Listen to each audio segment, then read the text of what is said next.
Hello, my name is Anish. I secured 90.2 percentile in JEE Main 2025.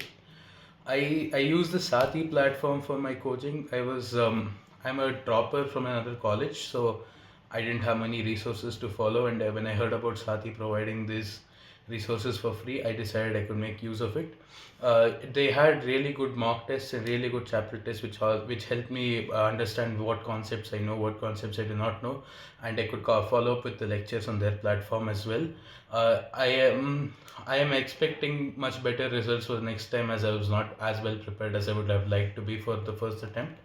Uh, Sati really helped me encourage myself to get back into the JEE preparation phase as I was during my 12th grade.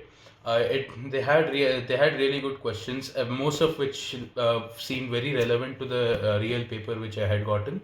Uh, I'd highly recommend all of you to try out Sati if you do not have any other resources to follow. They're providing a lot of good material for free.